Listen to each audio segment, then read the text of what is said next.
Azad Azərbaycanla Dövlət Vergi Xidmətinin birgə layihəsi olan İqtisadi Zona verilişi efirdədir. Studiyada Günel Bəhram qızıdır. Hər vaxtınız xeyirli olsun, hörmətli tamaşaçılar. Azad Azərbaycanın iqtisadi zonasında xoş gördük hər birinizi. Gerdə qoyduğumuz həftənin iqtisadi yekunlarından xəbər tutacağıq. Həftənin iqtisadi mənzərəsi ilə qısaca tanışlıqdan sonra.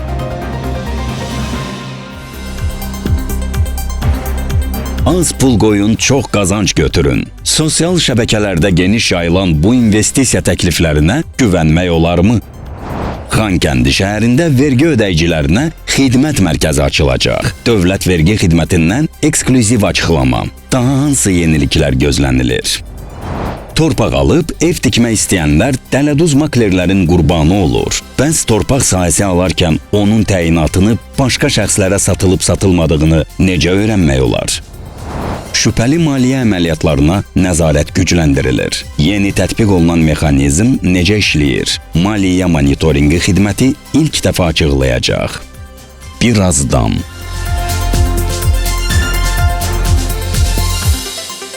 Həftənin ən önəmli xəbərlərindən biri sosial müavinətlərin artırılması oldu. Hansı müavinət nə qədər artıb? Detalları təqdim edəcəyik. Mərkəzi Bank bu həftə uçot dərəcəsi ilə bağlı növbəti qərarını açıqladı. Aktiv vergi ödəyicilərinin sayı da artıb. Ağdamda velosiped istehsal olunacaq. Bunlar və həftənin digər maraqlı xəbərləri barədə qısaca iqtisadi gündəm blokunda.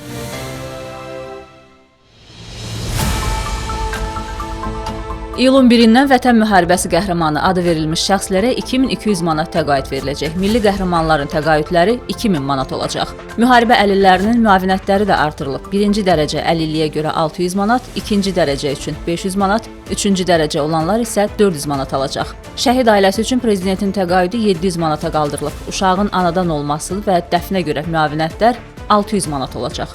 Ümumi səbəblərdən əlilliyə görə verilən müavinətlərin məbləğində də artımlar edilib. Azərbaycan Mərkəzi Bankı uçot dərəcəsini 7,25%, faiz dəhlizinin aşağı həddini 6,25%, yuxarı həddini 8,25% səviyyəsində dəyişməz saxlayıb. Lakin növbəti dəfə uçot dərəcəsini azalda biləcəyini elan edib. Qeyd edilib ki, ümumilikdə mövcud pul siyasəti inflyasiyanın hədəf daxilində saxlanmasına və inflyasiya gözləntilərinin sabitləşməsinə yönəlib. İnflyasiyanın xarici mühitində qeyri-müəyyənliklərin azalması növbəti iclasda uçot dərəcəsinin azaldılmasına zəmin yarada bilər. Qeyd edək ki, növbəti dəfə qərar iyulun 23-də açıqlanacaq. 1 iyun 2025-ci il tarixi aktiv vergi ödəyicilərinin sayı ilin əvvəli ilə müqayisədə 1,4% artaraq 818,5 minə çatıb. Dövlət Vergi Xidməti bununla bağlı məlumat yayıb. Bildirilir ki, bu dövrdə aktiv ƏDV ödəyicilərinin sayı 4,8% artaraq 55,3 min təşkil edib. Aktiv təsərrüfat subyektlərinin sayı isə 3,8% artımla 225,7 min olub. Ağdam Sənaye Parkında yeni qeydiyyata alınan rezident tərəfindən Sənaye Parkının ərazisində velosiped istehsal olunacaq. Layihənin investisiya dəyəri 8,6 milyon manatdır. Çinin qabaqcıl texnologiyalarından istifadə ediləcək müəssisədə ilkin mərhələdə il ərzində 44 min ədəddən çox velosiped istehsal ediləcək. Növbəti mərhələdən isə illik istehsal gücünün 70 min ədədə çatdırılması planlaşdırılır.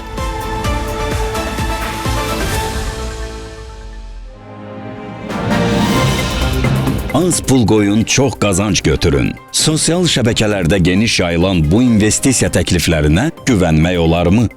Birazdan. Dövlət Vergi Xidməti xidmət mərkəzlərinin əhatə dairəsini genişləndirir. Qarabağdakı vergi ödəyiciləri də bu xidmətlərdən artıq yararlana biləcəklər. Bundan başqa yaxın zamanlarda virtual xidmət mərkəzi pilot rejimində istifadəyə veriləcək.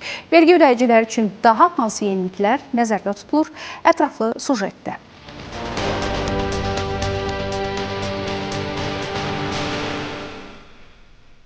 Vergi xidmətinə müraciət etmə səbəbim vergi borcumun olub-olmadığını yoxlamaq üçün idi və sağ olsunlar mənə operativ şəkildə kömək etdilər və bütün öhdəliklərimi mənə aydın şəkildə izah etdilər. Vöyünə görə arayış almaq. Ayın 20-sində hazır olacaq dedilər. Xidmətdən razısınızmı? Çox razıyam, çox sağ ol. Vaxtında hamısını 5 dəqiqin içində hamısını bütün işləri gördüm.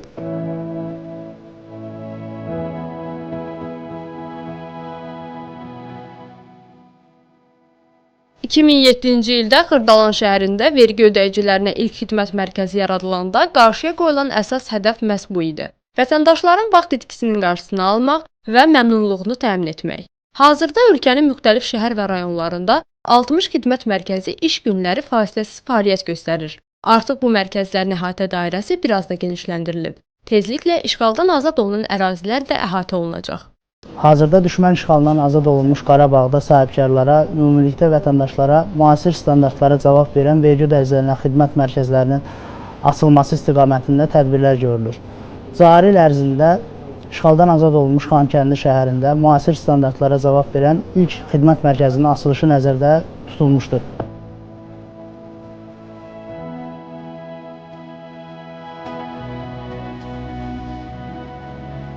Xidmət mərkəzlərindən başqa müvafiq avadanlıqlar, internet və proqram təminatı ilə təchiz olunmuş xüsusi nəqliyyat vasitəsilə ünvanlı xidmətlər də təqdim olunur. Yəni, uçota alınmış, mülkiyyəti dəyişmiş, xidmət üçün müraciət etmiş vergi ödəyicilərinə onların faktiki və hüquqi ünvanlarında xidmətlər göstərilir. Xidmət mərkəzlərində daha bir yenilik gözlənilir. Virtual xidmət mərkəzinin pilot rejimində fəaliyyətə başlaması nəzərdə tutulur. Bu layihə vergi ödəyicilərinin işini necə asanlaşdıracaq? Layihənin tətbiqi nəticəsində vergi ödəyicilərinə, o cümlədən sağlamlıq imkanları məhdud şəxslərə xidmət mərkəzlərinə yaxınlaşmadan, məsafədən bu xidmətlərdən yararlanmaq imkanı yaranacaq. Məqsədimiz daha operativ xidmət göstərmək, ödəyicilərin vergi öhdəliklərinin daha asan, rahat yolla yerinə yetirilməsinə kömək etməklə yanaşı, könüllü əməl etmə səviyyəsinin yüksəlməsinə nail olmaqdır.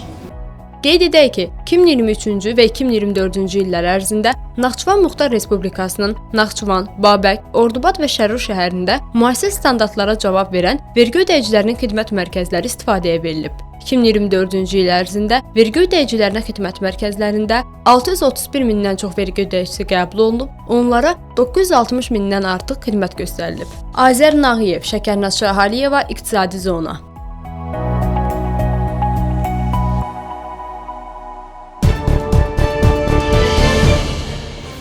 Son vaxtlar sosial şəbəkələrdə müxtəlif dələduzluq növləri yayılıb. Onlardan biri də investisiya adı ilə az yatırım edərək daha çox gəlir əldə etmək vədləridir.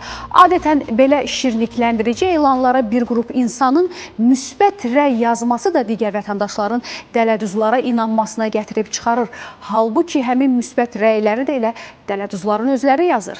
Bəs qanuni legal investisiyanı fırıldaqçıların tələsindən necə ayırd etmək olar? Ümumiyyətlə, investisiya edərkən nələrə diqqət olunmalıdır? Mütəxəssislərin tövsiyəsi növbəti sujetimizdədir.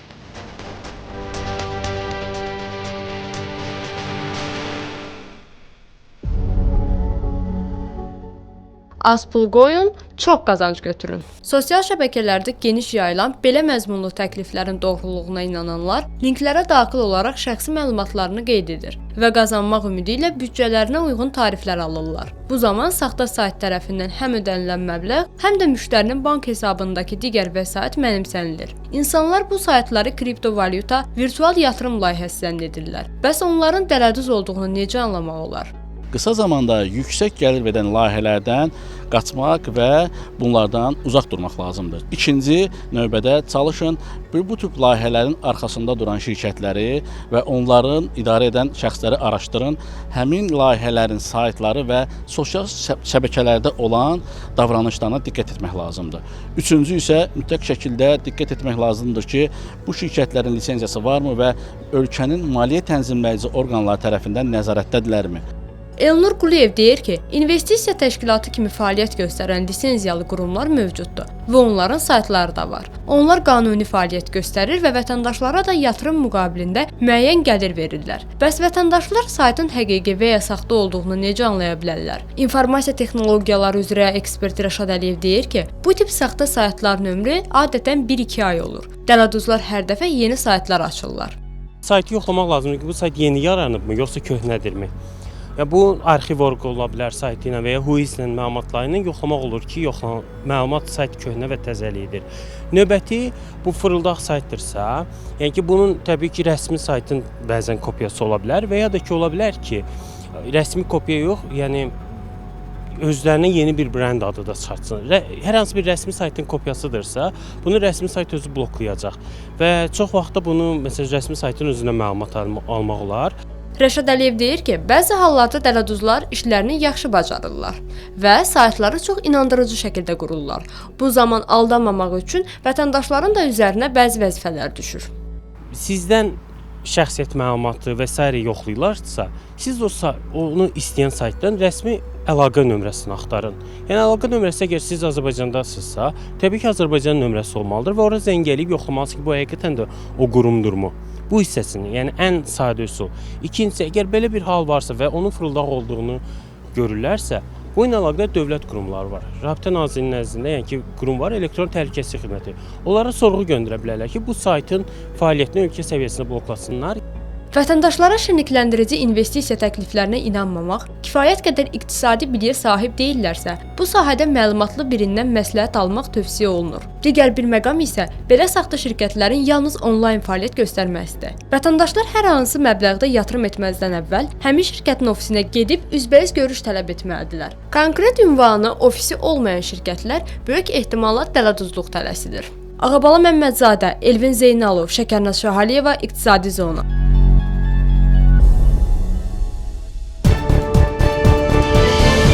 İqtisadi zonada hörmətli tamaşaçılar, cinayət yolu ilə əldə edilən vəsaitlərin leqallaşdırılması, korrupsiya, terrorçuluq və digər qanunsuz fəaliyyətlərin maliyyələşdirilməsi dünyada maliyyə sektoruna təhdid edən əsas amillərdəndir.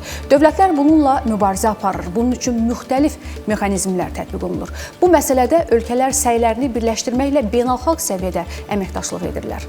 Azərbaycanda bu istiqamətdə hansı işlər görülür? Nə kimi yeniliklər var bugün?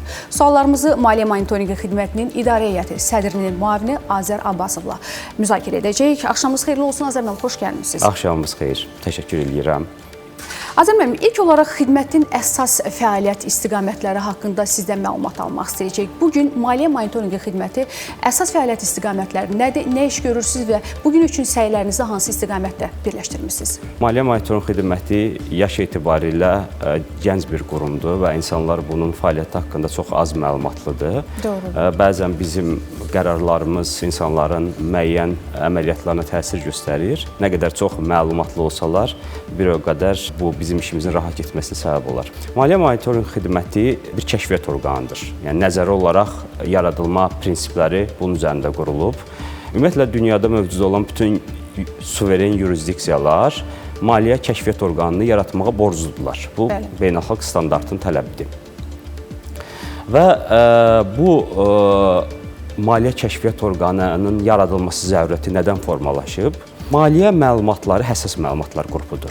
Bir çox hallarda yurisdiksiyaların qanunvericilikləri maliyyə məlumatlarının qorunmasına dair bir sir rejimi müəyyən edirlər. Məsəl üçün, bizim də qanunvericilikdə bank sirri, vergi sirri, kommersiya sirri anlayışları var. Və hüquq mühafizə orqanları əksər etibarilə, yəni Cinayət Prosessual Məcəllənin və digər qanunvericiliklərdə digər əsaslar mövcud ola bilər. Tələbi bundan ibarətdir ki, bu cür məlumatların əldə edilməsi yalnız məhkəmənin əsaslandırılmış qərarına əsasından əldə edilə bilir. Və bu da bir çox hallarda maliyyə istintaqlarının aparılmasında bir növ bürokratiya və uzun bir proses tələb edir. Həmçinin inandırma, əsaslandırma, prokurorun təqdimatı olmalıdır və s. Çeviklik az olurdu bu tipli məlumatların təhlili əldə edilməsi. Həmçinin cinayət işi gedişində məlumatlara fərdi yanaşılırdı, sistematik təhlil hissinə olunurdu. Maliyyə Monitorinqi orqanı bir növ hüquq mühafizə orqanları ilə maliyyə sektoru, yəni özəl bank, digər hansı ki maliyyə sirrini saxlayan qurumlar arasında, özəl sektor arasında bir bufer orqandır. Yəni maliyyə monitorinq orqanları səlahiyyətlənib ki, bu məlumatları hər hansı məhkəmə qərarına söykənmədən maliyyə sektorundan alsın, təhlil etsin. Yəni belə bir səlahiyyəti var. Bəli, təhlil etsin və yalnız cinayət əsaslı məlumatları hüquq mühafizə orqanlarına təqdim etsin. Biz həm məlumatın ötürücüsüyük, həm məlumatın qoruyucusu. Azərbaycanda ilk maliyyə monitorinqi orqanı 2010-cu ildə yaradılıb. Mən qeyd etdiyim kimi biz ən gənc orqanlardan biriyik. Lakin sırf bizim qanunvericilik nöqteyi nəzərdən bizim funksiyaları soruşursa, bizim əsas 4 istiqamətdə funksionallığımız var. Tənzim etmədir bu, nəzarətdir, əlaqələndirmədir və dövlət siyasətinin formalaşdırmasında iştirakdır. Aydındır. Azəm müəllim, bu cinayət yolu ilə əldə edilən əmlakların legallaşdırılması və terrorçuluğun maliyyələşməsinə qarşı mübarizə biz əvvəldə də qeyd etdik. Bugün bütün dünya ölkələri qarşısında bir çağırışdır. Bizim ölkəmiz bu çağırışa bugün hansı formada cavab verir və bununla bağlı yeni bir sistem yaranıb mən bildiyimə görə. O sistem haqqında məlumat verməyinizi sizdən xahiş edəcəm. Təşəkkür edirəm suala görə. Bəli, biz yeni bir sistem üzərində çalışırıq. Artıq uzun müddətdir ki, biz elə bir mərhələyə gəlib çıxmışıq ki, köhnə sistemi söndürüb artıq yeni sistemlə işləyirik. Bu bir uğur hesab edilə bilər. Bizim əvvəl dayanıqlı sistemimiz alınmış bir sistem idi və dünyada əksər maliyyə monitorinq orqanlarının istifadə etdiyi bir sistem idi. Çox məhdud xarakter daşıyırdı və bizim tələblərimizə cavab vermirdi və biz qərar verdik ki, artıq yeni sistemlər almadan öz milli sistemimizi yaradaq. Bu bir çox amillərə əsaslanırdı bizim milli sistemin yaradılması. Birinci, ən prioritet məsələ təhlükəsizlik məsələsi idi. Çünki milli sistemdə bütün nəzarət mexanizmləri, yəni dövlət tərəfindən yaradıldığına görə artıq bizim özümüzdədir. Bəli. İkinci məsələ maliyyə məsələsi idi ki, biz müqayisədə daha belə deyək, sərfəli bir şərtlərlə o sistemin yaradılmasına nail oluruq. Üçüncü, funksionallıq. Yəni biz digər sistemləri müqayisə edəndə təbii ki, biz deyə bilmərik ki, bizim sistem dünyadan yaxşı sistemdir. Çox belə təkmil sistemlər mövcuddur, amma bizim sistemdə artıq dünyada bir neçə dəfə təqdimat edilib, kifayət qədər populyarlıq qazanan sistemlərdən biridir. Artıq maliyyə monitorinq xidmətinə təqdim olunan məlumatların sayı 4 dəfədən çox artıb. Gündəlik məlumatların sayı. İndi günə 20 minə qədər maliyyə monitorinq xidmətinə məlumat daxil olur. Bu məlumatların təhlil edib sonda biz leqal əməliyyatla qeyri-leqal əməliyyatı bir-birindən ayıra bilməyəcəksə, bu yaxşı sistem deyil.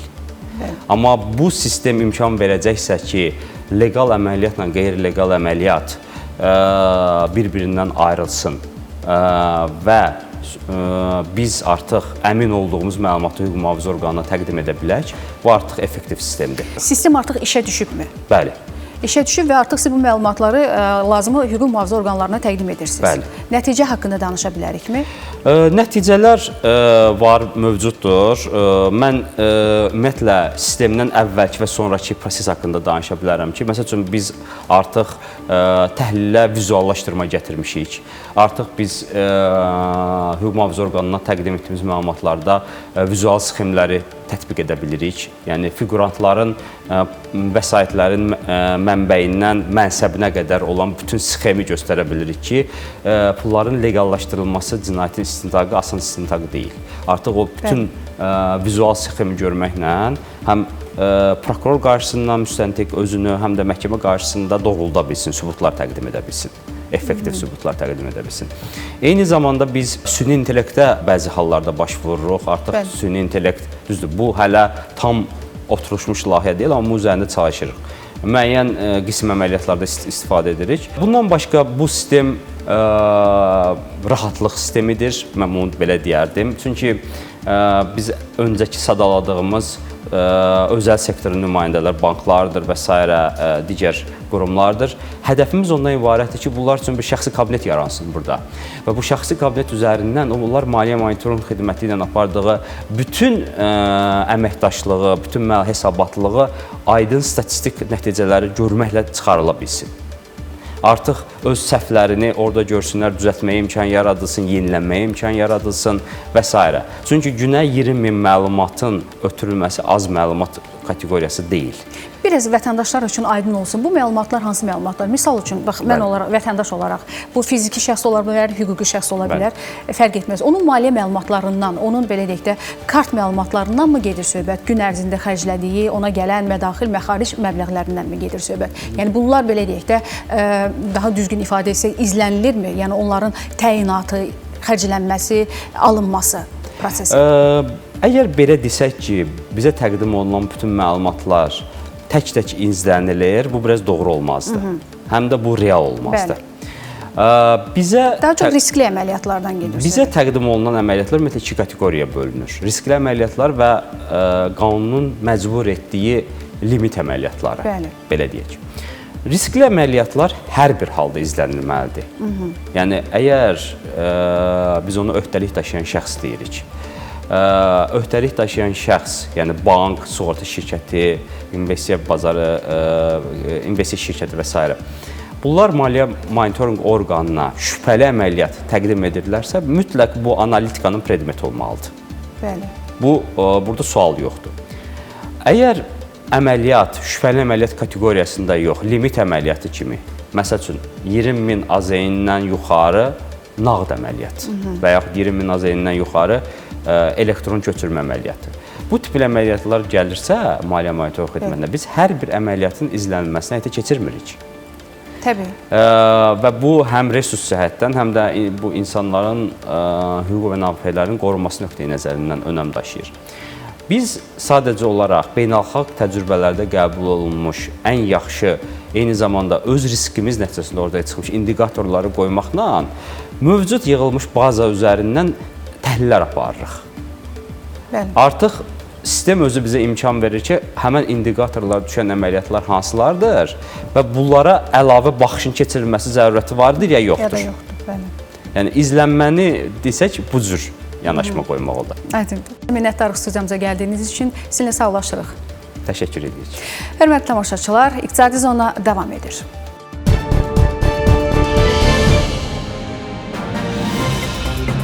Torpaq alıb ev tikmək istəyənlər dələduz maklerlərin qurbanı olur. Bəs torpaq sahəsi alarkən onun təyinatını başqa şəxslərə satılıb satılmadığını necə öyrənmək olar? Birazdan. Paytaxtda və ətraf ərazilərdə hazır evlər bahalaşdığı üçün insanların bir çoxu ev tikdirməyə üstünlük verir. İllərlə topladığı pulu verib torpaq sahəsi alanlar isə bəzən problemlə üzləşirlər. Məlum olur ki, ya bu sahədə tikinti aparmaq olmaz, ya da ərazi eyni anda bir neçə nəfərə satılıb. Mətbuatda və sosial şəbəkələrdə də belə hallara tez-tez rast gəlirik. Bəs torpaq sahəsini hardan almaq lazımdır ki, həm qanuni, həm də ev tikmək üçün uyğun olsun? Vətəndaş özü torpağın təyinatını öyrənə bilərmi? Ekspertlər və dövlət qurumlarının tövsiyələrini təqdim edirik.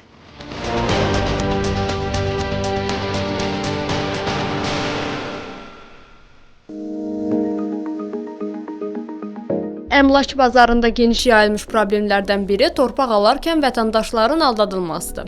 Ev tikmək üçün torpaq alınır, amma sonradan həmin yerin başqa şəxslərə də satıldığı ortaya çıxır. Yaxud çıxarış olmur. 2023-cü ilin oktyabr ayından verilən qərara əsasən çıxarışı olmayan torpaq sahəsi üzərində tikilən evlər qaz, su, işıq kimi kommunikasiya xəttlərinə qoşulmur. O baxımdan vətəndaş hər hansısa bir fərdi yaşayış evinin inşası üçün mütləq şəkildə əldə etdiyi torpaq sahəsinin çıxarışı olmalı. Çıxarışda təyinat yaşayış məntəqələri torpaqlar olmalı. Daha sonra tikəcəyi mənzilin layihəsini çəkdirməli. Layihə çəkildikdən sonra isə aidiyyəti üzrə həmin layihənin təsdiq olunması üçün bir pəncərə sistemi ilə qurumları yönəltməli. Daha sonra həmin torpaq sahəsi üzərində fərdi yaşayış evini inşa edə bilər. Daşınmaz əmlakın dövlət kadastrı və reyestrinin departament rəhbəri Lalə Əkbərova tövsiyə edir ki, vətəndaşlar çıxarışlı torpaq aldıqda da diqqətli olsunlar. Çünki torpağın təyinatı da önəmli məqamdır. Bir sıra hallarda vətəndaşlar torpaq sahəsi əldə edirlər və üzərində fərdi yaşayış evi inşa edirlər. Lakin həmin torpaq sahəsinin kateqoriyası kənd təsərrüfatı təyinatlı torpaq sahəsi olur. Bildiyimiz kimi kənd təsərrüfatı təyinatlı torpaq sahəsində müəyyən şərtlər istisna olmaqla fərdi yaşayış evinin inşası qanunvericiliyə ziddir. Vətəndaşlar torpaq sahəsi əldə etdikdə mütləq kateqoriyasına diqqət yetirməlidirlər.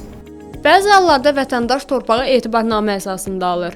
Bu isə həmin əmlakın sahibi olmaq demək deyil. Tövsiyə olunur ki, vətəndaşlar yalnız notarial əqd bağlamaqla əmlak alsınlar. Əmlakın çıxarışının olub-olmamasını mütləq araşdırsınlar. Bəs hazırda Bakıda torpaqların qiyməti necədir? Çıxarışlı torpaqların bir sotu minimum 3.000 manatdan başlayaraq mərkəzə doğru 500.000 manata qədər dəyişə bilir.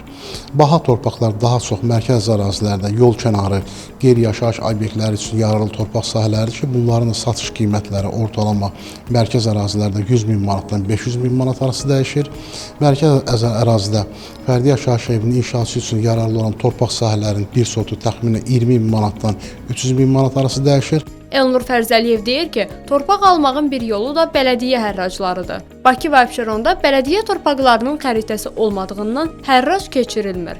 Yalnız Kırdalanda və bölgələrdə bu mümkündür. Vətəndaşlar bələdiyyənin hərracında iştirak edib torpaq ala, sonradan həmin torpağa çıxarış əldə edə bilərlər. Nurlan Sultanzadə, Teymur Hüseynov, Şəkərnaz Şahaliyeva, İqtisadi Zona.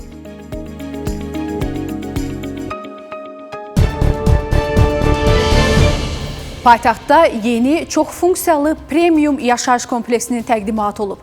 Azərbaycan və Qazaxıstanın birgə ərsəyə gətirdiyi For You Baku layihəsi həm yaşayış, həm də biznes üçün geniş imkanlar açacaq.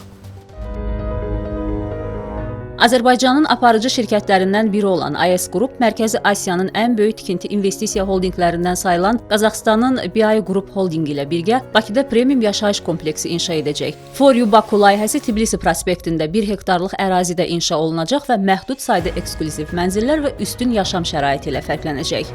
Bugün bu layihə ilk addımdır. İnşaat sektoru biraz çox bağlı sektor idi, çox ağır bir sektor idi. Artıq xarici şirkətlər çox böyük maraqla yanaşırlar bu sektora və belə bir böyük nəhəng şirkətin Azərbaycana gəlməyi o deməkdir ki, artıq dünyada böyük bir maraq və ətrafda böyük bir maraq yaranıbdır Azərbaycana. BI Group 1998-ci ildən fəaliyyət göstərir və bugün Mərkəzi Asiyanın ən nüfuzlu developer şirkətlərindən biri kimi tanınır. Şirkət işğaldan azad olunan Füzuli şəhərində məktəb inşa edərək təhvil verib. Bu layihə Azərbaycan və Qazaxıstanın özəl sektorlar arasında əməkdaşlığın genişlənməsinə əlavə töhfə verəcək. Bakı şəhərində For You layihəsi böyük bir yenilik gətirəcəkdir bizə, sistemə, inşaatdan sonrası exploitation dediyi, yəni ki, istismarını, müştərilərin məmnun olmağını, yeniliklər, ortaqlıq olmaq və təbii ki, bu ortaqlar gələndə Azərbaycana, o deməkdir ki, biz onlarla da ortaqlıq Qazaxıstanda işlər görəcəyik. Qeyd edək ki, AES Group 2003-cü ildən etibarən dövlət və özəl sektor üçün kompleks layihələrin icrasında mühüm rol oynayır. Şirkət işğaldan azad olunan ərazilərin yenidən qurulmasında da fəal iştirak edir. Rahil Bəhlulzadə, Şəkərnaz Şahaliyeva, İqtisadi Zona.